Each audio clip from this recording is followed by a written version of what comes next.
How do you do that? Isolation. Isolation. Okay. I could understand that a tiny bit. I also sometimes need that. Okay. Good morning, everyone. We're starting this week Parshat Chayei Sarah in the booklet. It's page 7 in your regular Likutei Torah and your regular Torah Ohr. It's page number 30.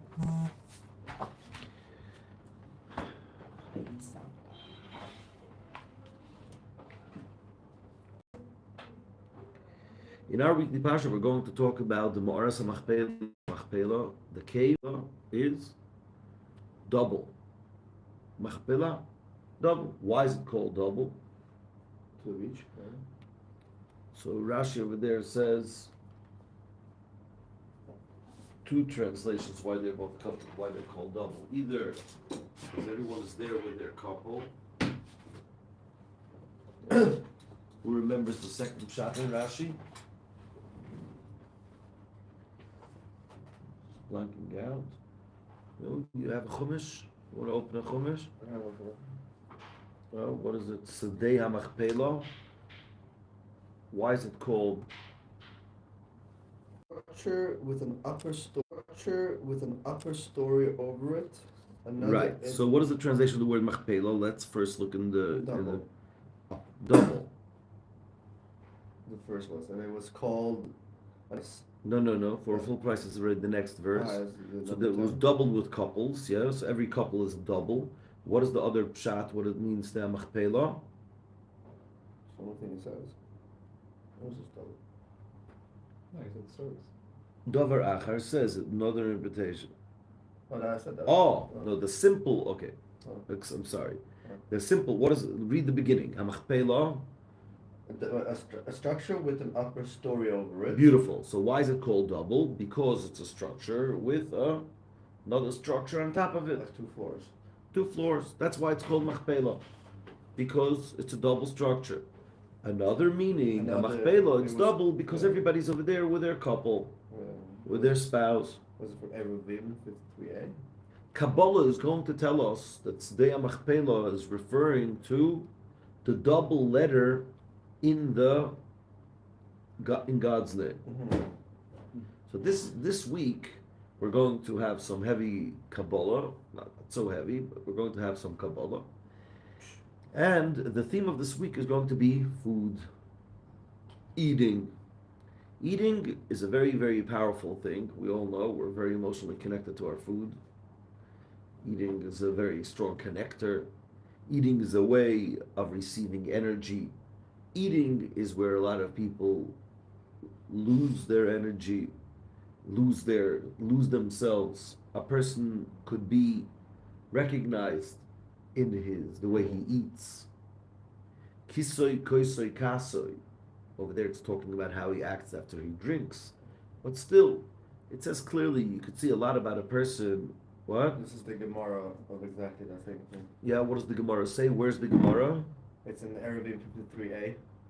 And it was like a dispute between Rav and Shmuel. Right. What is the dispute? Machpelah cave in which the patriarchs and matriarchs are buried. Rav and Shmuel disagreed. One said the cave consists of 2 rooms, one farther in than the other, and one said it consists of a room and the second story above it. The Gemara asked, granted this is understandable according to the one who said the cave consists of 1 room above the other, as that is the meaning of Machpelah, double. However, according to the one who said it consists of 2 rooms, one farther in than the other, in what sense is it the Machpelah? Even ordinary houses contain 2 rooms. Rather, it's called Machpelah in the sense that it's double with the patriarchs and matriarchs who are buried there in pairs. So basically what David just did was he went to the Gemara where Rashi took his information from. But Kabbalistically, besides it being the simple pshat, we know everything in the Torah, the simple pshat is always there. But Kabbalistically, the Machpelah refers to the letter in God's name that is double. Which letter in God's name is double? The Hey. But not only is the Hey double because it's twice, The Hey is also double. In Kabbalah, there's a concept called Miluyim. Anyone heard about the concept Miluyim? Miluyim is the numerical value of, we have a mathematic over here, so people are into mathematics understand these things even better, that the numerical value of something is determined not only by its letter, but also by the filling of the letter. The word milui means filling of the letter. In fact, God's name has 4 ways you could fill it. And therefore, God's name has, and this is, by the way, if you this is something very, by the Kabbalists, if you ever see how a Kabbalist davens, they have these special Kabbalistic Sidurim, and they have pictures of God's name, and they skim over it while meditating in prayer. And one of the major differences is going to be how the letters are filled. What does it mean how they're filled? So you have Aleph. What's the numerical value of Aleph? 1. But the filling of Aleph is 111. Why? Because the Aleph is 1, but the Aleph, the way you pronounce it, is another Lamed and Fei. Okay. So Lamed and Fei makes it 11. So the word Aleph or the word Yud, there's no other way of filling it. But the other names of the other letters of God, the Hey, the Vav, and the other Hey, there are different ways of filling it. You could fill it with Yuds. If you fill it with a Yud, the way of writing a Hey would be Hey Yud, 15. would be 15. So we have twice 15 and the Yud. So Yud is always going to be Yud. Is what's the numerical value of Yud? 10. Right, but with a filling. Oh. 20, right? Because Yud is written Yud Vav Daled. That's 20. Then another twice 15 is how much? 50. And the Vav could also be written Vav Yud Vav. That's the way to write Vav. Vav Yud Vav. Vav Yud Vav is 22. So 50 and 22 is 72. I'm sure you ever heard, if one of the names of God is called the name of 72. What does it mean, the name of 72? The name of 72 means the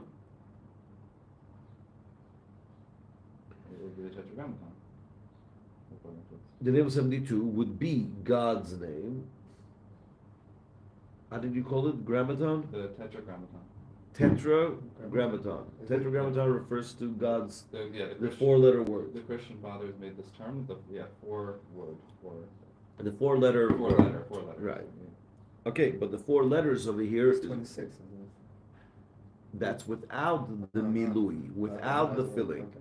But when you talk about the filling, there's 4 different numerical values for the filling, meaning to say it's different powers.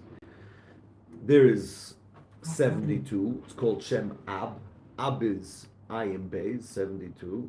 Then you have Sag, so 63. Then you have 52. And then you have 45.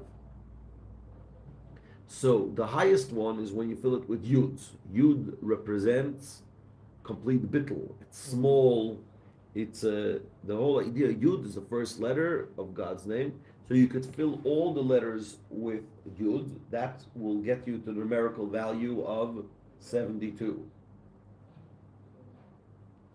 You could fill all the letters with a Hey, with the Aleph. That will get you to 45, right? Why? Yud is how much? Thank you. Yud is how much? Yud is always going to be the numerical value of 20, right? Yud, Vav Dalet is 20, right? Then Hey is going to be written Hey Aleph. How much? What's the numerical value of Hey Aleph? 6. So you have 20. Then 6 and 6 is 31, 32. 32, right? Together is going to be 6 times 2 is 12. 12 and 20 is 32. Then we're going to go to the Vav, and we're also going to spell the Vav Vav, Aleph, Vav. How much is that? Another 13. So 32 and 13 is 45. That's the Shema of the Eibishter. Shema. What is Shema? When God's name is filled with Alephs. When God's name is filled with Alephs, that's called Shema. Which Shema is 45. Shema. Cool. So my neshama doesn't really understand, doesn't really feel connected when we talk about numbers and things like that. But we have over here a lot of geniuses that understand numbers and connect the numbers. And in Kabbalah, it takes a certain. It's not so much in Chassidus, but in Kabbalah, it takes a big part.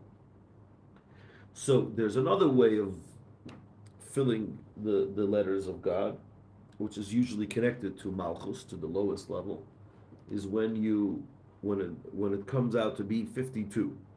Why 52? Again, Yud is always going to be 20. Yud, Vav, Daled is 20. Then you just double the letters. Hey is spelled hey hey. So again, hey hey is how much? 10. So we have twice 10 is how much? 20. So we already have how much? We had Yudis 20. Hey hey is another 20. So we have 40. And then the Vav is going to be Vav is how much? 12. Vav is 6. 6 is 12. So together it's 52. That's called Shem Ban. Ban, or the Kabbalists like to call it Ben. I don't know why in Chabad it's always said Ban. And Kabbalists say Ben. Is Beis Nun? Beis Nun. Beis Nun is 42. I'm sorry, it's 52. So in general, it's a very interesting thing that in the Hebrew language, the default vowel is always going to be A. So it's going to be Tanakh. It's an acronym. Who decided Tanakh? Why not Tenech? Tzahal. Why not Tzihil? In modern Hebrew, the default is always going to, when you don't have a vowel, it becomes a what? Yeah, oh, I didn't know that. That's just for modern though. Why Chabad? Chabad, exactly. Oh yeah. Why not Chebed Or Chabad. or Chubud? That's like you use the same. I'm not sure in every language it's the same, but it seems to be in Hebrew. So maybe that's why we just call it ban. But I've heard Kabbalists using the word ben. But okay, this is all the Kabbalistic introduction that I by myself I'm not so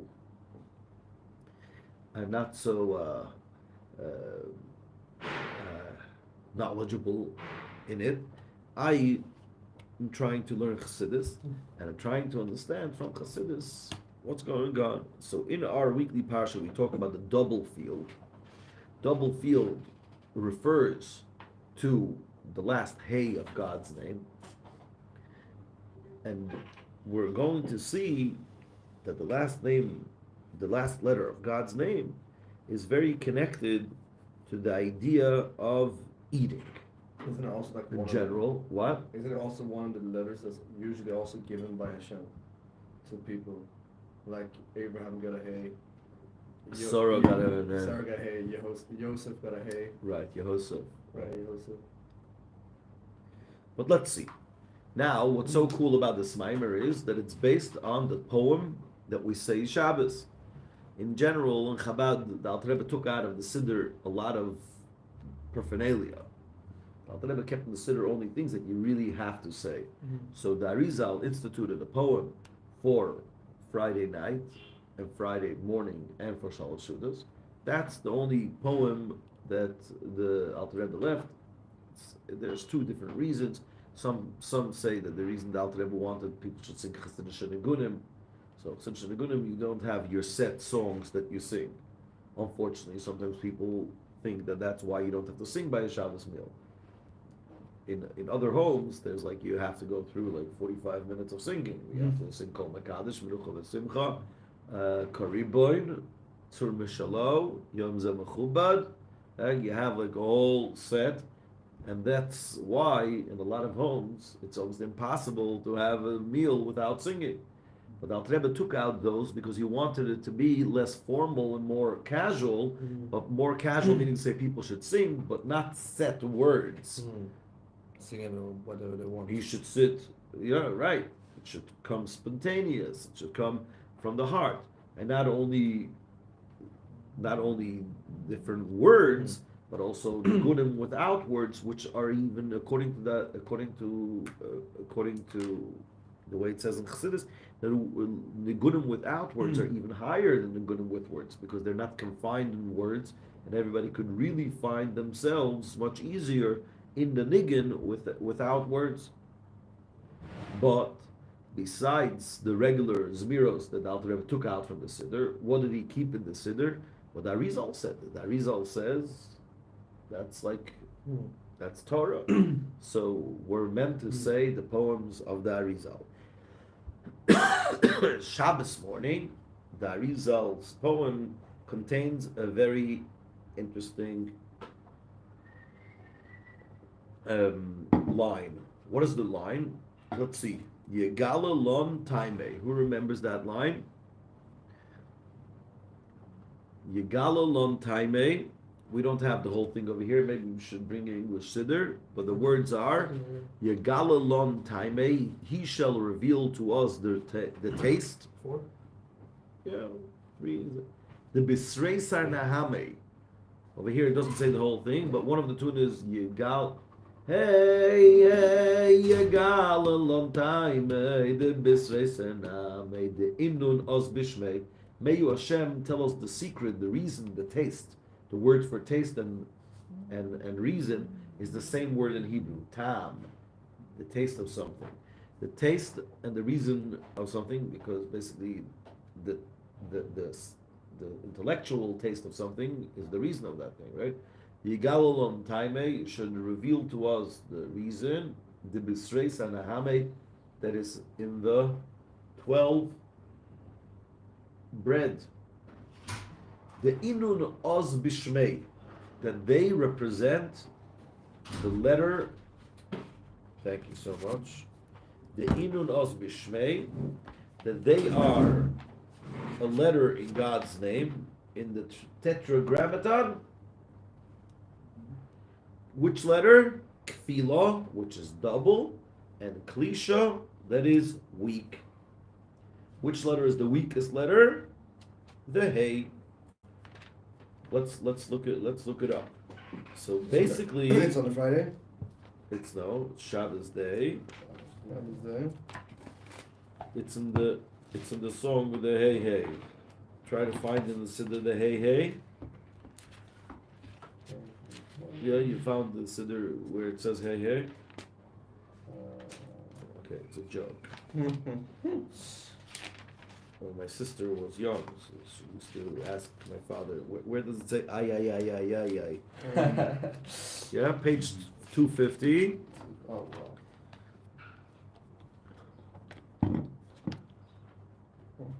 At a table. Look again. 250. That's mincha. Yeah, but before mincha, there's the table hymn. How is it possible? Oh. That's crazy. The second time it happens to David. Yeah, look. He brings something for everyone, and this chus, there's the how do you call this? The Oh, and it's on the page. Yeah. the How second does that time. happen? Second time. I know, I remember. That's crazy. Whoa. He knows what I want to read here. So you see the fourth, how do you call in Hebrew? It's called bayit. The fourth Stanza? is what? Let's look in the English. The fourth one, may he disclose to us. Hey, hey, may he disclose to us the reason for the 12 breads, which symbolize a letter of his name. 250. So it's a different. Oh. No, you're in 251 and 250. Yeah, it's a double page. For a Kabbalistic reason, you added a 1. I assume It's this okay. was 250 because I saw 251, so I assumed. They have it both sides because Yeah. of the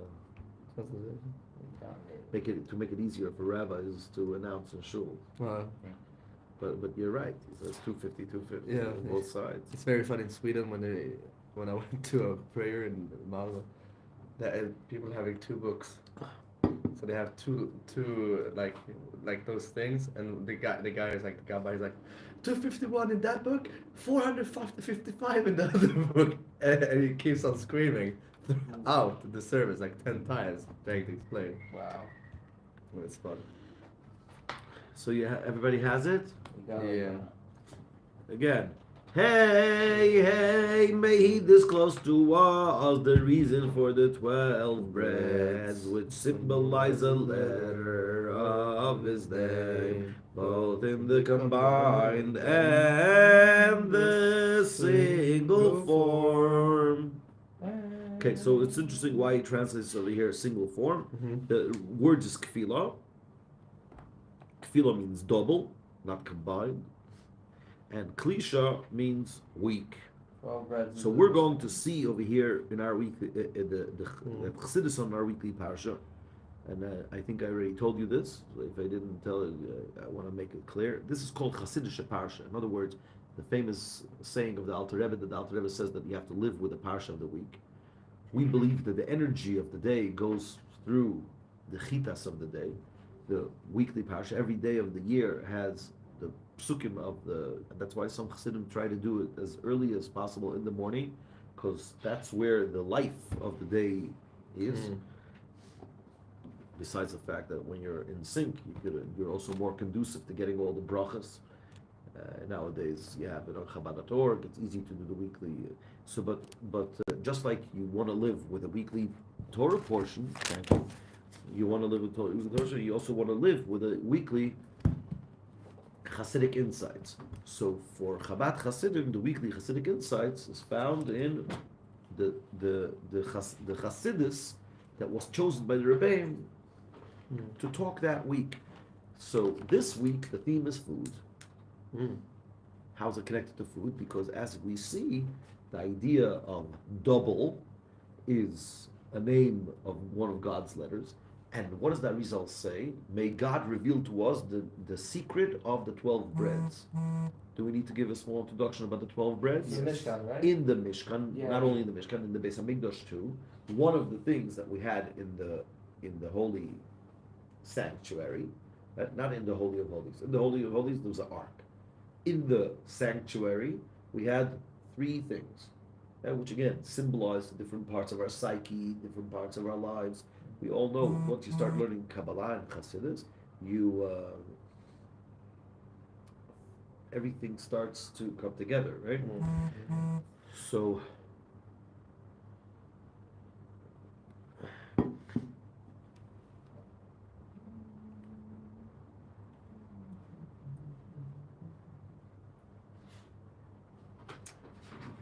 All comes together. So yeah, all comes together. So and you start seeing how everything is a reflection of life and the world. So what do we have in the sanctuary? We have a table for incense. We have a menorah, a candelabra, and what else do we have? We have the showbread. Yeah, it's called the showbread, right? You're not allowed to eat it, just look at it. No, the way it's done is like this. Shabbos, they put in 12 breads. Then the next Shabbos, the Kohen goes in with 12 new ones. He pushes out the old ones, and he brings out the breads and gives it The tribes. for all the Kohanim. Oh, is that the connecting the tribes? 12 tribes? Maybe it was connected to 12 tribes. I don't remember a connection. But the Kohanim eat it. And that is, so to say, the spiritual source, the whole idea of food in our lives. So Shabbos, we eat bread. And it's also the concept of the Shabbos table. The Zohar says that the Shabbos table is the source of all the brachas for the whole week. That's why the Zohar says to always make sure that there's food on the table on Shabbos. So that's why you'll see in homes that they know, they will, before Shabbos, they will put on at least like one challah, and also overnight to leave something under the challah cover, to leave something on the table. That's what the Holy Zohar says. That to make sure that the Shabbos table is never empty. But going back to the challahs, the Kabbalists don't have two breads. How many? The Kabbalists have how many breads on the Shabbos table? About 12. They had 12. They had 12 bread. 12 small breads. And it's very possible. This is between me and you. It's very possible that that's the reason why the Jewish custom is to have challah that is braided. Every braid looks like another bread. So maybe that's the secret of the braiding of the challahs. So you have two breads, but it's like really made out of, so to say, of 12 muffins. Whoa. How much is it the challah does? Huh? Is it 4? What is it? And everybody does it different. But most probably that's one of the secrets behind it. But if you go to Kabbalists, they actually have breads that are actually made out of 6 and 6. It's much better at our tables. We have like 50. Exactly, yeah. But you make a bracha on that. But they'll make a bracha on 12. Really? But, yeah, they'll make a bracha on 12 because the idea of the lechem upon him, the show bread, that is the idea of sustenance and eating. Eating in general is not just eating. Eating is a certain manifestation of how you're connected to sources of energy. And I'm sure you know there's some people that have issues with eating, overeating, Undereating. Nowadays with anorexia too. I'm not going to talk about anorexia because I barely know about it. Yeah, it's a dangerous topic to say something, to say something wrong. But the idea of eating, those that know that Kabbalistically, not only food, also other physical pleasures is called eating, right? Like Paro tells Joseph, I'm giving you everything besides the bread that I'm eating. What does Rashi say over there? I'm giving you everything besides my wife. So Kabbalistically, there's a connection also between eating and relations. It's actually, according to Kabbalah, it's the same Tehillim, chapter 23. According to Kabbalah, before you eat, you should say chapter 23. We say it Shabbos, we say before the meal, we say 23. And according to Kabbalah, it's also before other things as well. And what we're going to discuss this week, I know, I'm sorry, today was only introductions because we want to see how it's connected to the Parsha. We're going to see the different ways of eating. Chassidus believes that if a person works on how they eat, you're actually touching a very, very deep aspect in your psyche. I know for myself, certain times in life, it was very hard for me to be hungry.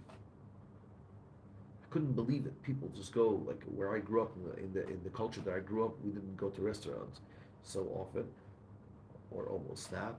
So, but then when I saw people coming to restaurants and then you take a menu and then you have to wait for a half hour, it's like, whoa. What's going on? I'm coming, I'm hungry, just give me the food. Yeah? But you could see a lot of how a person eats. If they eat mindfully, if they eat quick, if they eat slowly, if they will invest more in order for the food to be organized. I know people, they'll never start the meal before the plate, there's a cup, there's napkins on the table, and then they start. Then there are people that eat already in the kitchen. When they go take the plate, they like already put it in there. It's very telling. If you want to learn about a person, to see their eating habits is very telling. And Hasidim believed that working on your relationship with food, working on the way you eat, will have a very strong effect on. Will have a very strong effect on how you relate to other things as well. And that is connected to the idea of the lechem aponim, of the 12 breads. That is also the idea of eating. This will lead us into a whole conversation. How does eating even work? How is it possible? And this is, by the way, something very interesting, because the Alter Rebbe brings up this question in numerous places in this book. In the Torah and Torah Ohr, I could say it's like one of the themes that come up quite often. How is it possible that we people, that we are on the top of creation, right? The world is, according to Kabbalah, the world is divided into 4 categories: inanimate, vegetation, animals, humans. Right? How is it possible that the humans, in order for them to live, they need to eat animals and vegetation? If we're higher, they should need us for sources of energy. Why do we need them as a source of energy? So this is going to lead us into a whole bigger conversation, how the energy works in the world. What is our task when we eat? What is our task of importing that energy into us? And that's where there's a certain war going on, battle better. There's a certain battle. The Zohar says, "Apum charba naham alechoy." A person should eat their bread with a sword in their hands. What is the sword? The sword is a spiritual sword. Make sure to eat mindfully. That's why you'll see a lot of people, when they don't eat mindfully, they eat because they're hungry, but then they eat so much that they can't move. So what's going on? Did you eat because you were trying to satiate yourself, or you were eating for other reason? If you really want to satiate yourself, why are you afflicting yourself? Now you can't move, you don't feel comfortable. How does the story go? This is a bit of a joke. Don't take it seriously. There's a guy that is eating, and he says, I would love to eat more. But I have no space. So the guy says, just stick in a finger. So he says, you're crazy. If I would have space for a finger, I would stick in a pickle. I would eat another pickle, yeah? But we all know about emotional eating. I'm sure you're aware of the phenomena. A person is sitting at home, is quite bored out of his mind, and he goes to the refrigerator. He opens up the refrigerator, looks for food, goes back to the couch, or to 10 minutes later, he goes to the refrigerator again. He opens up the refrigerator looking for food. Then he goes back. 5 minutes later, he goes to the refrigerator again. Like, what do you think? A genie came and brought food? Well, what do you think? Where did the food come? Like, when you didn't see a Wolt delivery came and put in food? What does that tell us? We're not looking for the food. We're looking for something. Food is a good escape for that thing. We're looking for energy. And when you're not aware, you're looking for it in food. So you're opening up the refrigerator. Logically, it doesn't make any sense that there's going to be something over here that wasn't here 5 minutes ago. What are you looking for? We're all looking for one thing. We're looking for energy.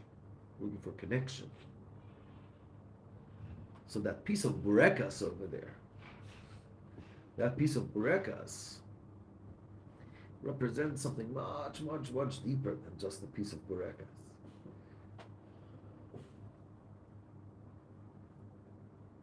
I once saw it was a group of people that were very into self-work. So they had like a whole campaign waging the war against the burekas. No burekas. No burekas. Most probably the leader over there was a very big burekas fan, and that was his way of Not after eating it. by Chassidim, this is called iskafia. Chassidim believe that when you eat, make sure not to indulge. Chassidim even had something. They said always to have one food that you're afraid of. Some Chassidim would not have ice cream ever. What's the point of ice cream? Ice cream doesn't have any nutritional value. It's just sugar. But then some Chassidim would say, no, switch around. Once a month, choose a different food that you like. For that month, you're not going to have that. That's called like abstinence in a specific, in one tiny thing to have abstinence. Why is that so important? And by the way, this is something across the board, almost in every school of thought, even outside of Judaism, like even in the AA. Anyone that is aware of the 12 steps, one of the things they always say is you should have at least one thing that you're refraining from. Why? Because that tells your subconscious, or even your conscious, not subconscious, but that tells you in the back of your mind, I'm not a free-for-all. I'm not just cruising through life. I choose the food. The food doesn't choose me. I am on top of the situation. So again, anyone that suffers from anorexia, these types of things, please, I don't have any education in that. I once explained the idea of iskafia right after class. A girl came over to me and said having control over the food is very dangerous for someone that has anorexia and they start being too controlling. Guys, I am not talking to people with special conditions. I am, especially now that I'm live, someone could sue me on YouTube. Do for all of us. All the hundreds of people listening. Yeah.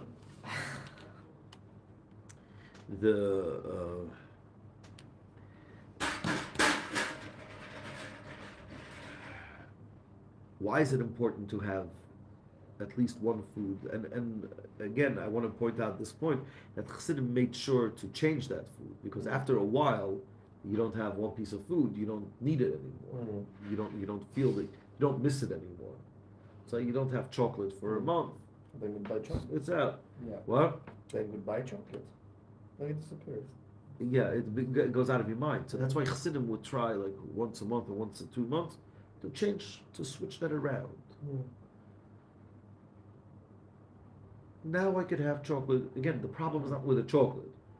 Like, some Chassidim were like very upset with ice cream in general. Like ice cream was like, how could you have? I remember when I was 13 years old, I learned in a Chassidish yeshiva, like they made us like hate ice cream so much that I remember like I promised myself no ice cream in the middle of the week, only on Shabbos. For years. Now I could say it because I'm not on that level anymore. Friday I had a good ice cream. I have a custom when I go with my kids. We travel, we stop at a gas station where the ice cream costs double the price, and everybody has to have ice cream. So Ice cream is so expensive in this country. Yeah, it's kosher ice cream. It's very. No, normal ice cream $4. Sweden is like $1 for the same ice cream. It's also kosher. They have Chalav Yisrael. If you have Ben Jerry's, I don't know if Ben Jerry's is not Chalav Yisrael. I don't think outside it's not Chalav Yisrael. Chalav Yisrael makes it very expensive. It says it's kosher. In Chalav Yisrael, you have to have milk that was like supervised from the first second. But so I'm not talking about ice cream. Ice cream is something that Chassidim had like major issues with, but besides ice cream, just in general, having one food that you're not just in order to make sure that you're in control of the situation and not the food. You choose the food, not the food chooses you. And we're going to see over here in the Mimer the different types of eating, the eating of Shabbos, the eating during the week. And we're also going to discuss, it's not clearly in the Mimer, but we're also going to try to discuss the negative way of eating, which is something that we sometimes deal with. And tomorrow, remind me in the beginning of the class, I want to discuss the two schools of thought of should you focus on eating and that will take care of all your other physical desires, or the opposite, a school of thought that says just give in to your eating desires and that will take care, that would be the alternative to all the other physical desires, to be discussed tomorrow. And I know it's very hard to wake up Sunday morning. You're all Americans or Europeans, where Sunday is a day of no work. And Matzah Shabbos, even though the Shabbos 5:30 already after Havdalah last night, but for some reason it's very hard to fall asleep. Actually, I work on Sundays. You work on Sundays also home, but for everyone, Sunday morning is when we woke up and we learned some Chassidus. It was a bit of low key, but we made it happen. Have a beautiful week, everyone. Thank you. Have a great davening. Thank you. And we're going to dive into the mimer, into the concept of food, the spiritual perspective of food, and so on and so forth. Have a beautiful day, everyone. Thank you. Wow.